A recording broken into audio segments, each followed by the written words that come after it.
Thanks, Kev, for joining me. This is awesome, mate, to have you on board. Yeah, happy to be here. It's really good. Just tell us about yourself and where you've come from and what you're doing and so forth. Yeah, I mean, it's where do you start? It's a privilege to be working with people. In fact, I think even some of that business concept, quite often I ask people what business are you in, what kind of sector, and it's interesting the kind of answers that you get. But I like to challenge people even in that and go, actually, primarily, I think everyone would be in the people business, because we're working with people. We have a different slant and different services we provide, but if we don't understand we're working with people, I think we miss a core part of what can set a business up for a win. Sure. And so I like to think that what I do is, I obviously work with people, and enjoy the privilege of journeying with either a person or a team or an organisation for a period of time, just to see them have a greater impact in what they're doing. Sure. And so it's I consider a real privilege to work with people. And so New Heights is about that. New Heights is about just creating environments of growth. Yep. So we want to create whatever environment we need to create, whether it's one-on-one with a leader or a team or just a person who wants to grow. And actually, how do we facilitate growth for people based on what they want to see?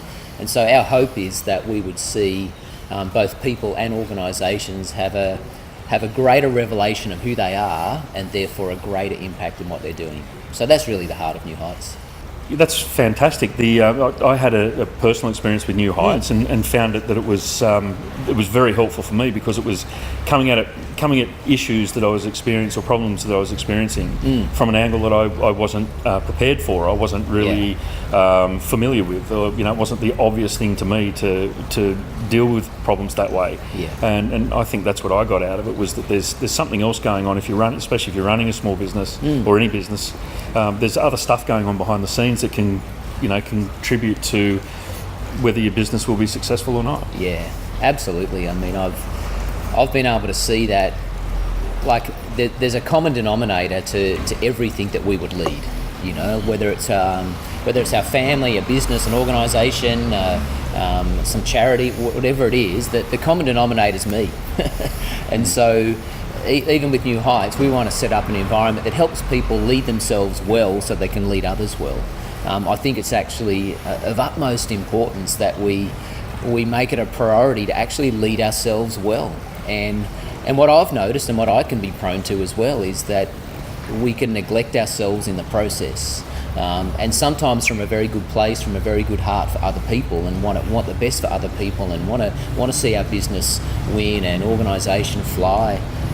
But if we're not careful, we can neglect ourselves. And so really the best thing we can do in any form to lead a business, a family, whatever, is to actually lead ourselves with intentionality, to actually have step back and go, well, how do I actually do that, and actually do it first. It's the classic, fly an aeroplane, you heard that story, and they set you up, and if we hit some turbulence, oxygen come down, and you actually put the oxygen mask on first so that you can help others. What I've noticed is that there's plenty of people that are pretty close to burnout, if not in burnout, because there's so much going on. And so just to create a space so we can strategize, well, how do I lead myself well first so I can lead others well? Because I've realised that if I lead myself well, and actually out of all the people that I lead, I'm the hardest person to lead. I really am. It's a hard gig. It's not easy to lead yourself. But if I don't do that, well, then I'm not setting anything up for a win around me. So I've learned that if I lead myself well, everyone wins.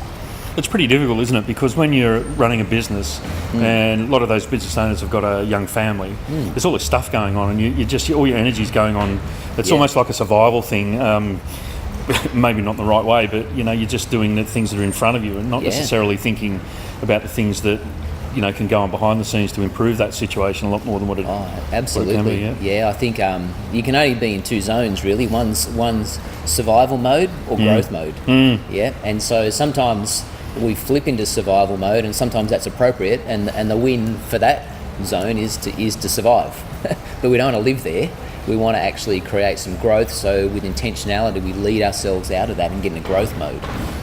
So there's always things that can put us into survival mode, but I find that too often we can be living in that space for way too long. So kind of step back. And so whether we're working with individuals or teams, you know, like how do we strategize to lead ourselves well? It's like if we want to see a vision for our organization or our business or a family, whatever, if we want to see a vision become a reality, the only way that's going to become a reality is if we have a healthy team to have a healthy vision. And the only way we're going to have a healthy team is if we have a healthy leader that contributes to that team. So for me to kind of go, actually, how do I facilitate environments that actually can really equip and set leaders up well to be really healthy? Because then we bring our best selves to a team, and then we can see a vision become a reality.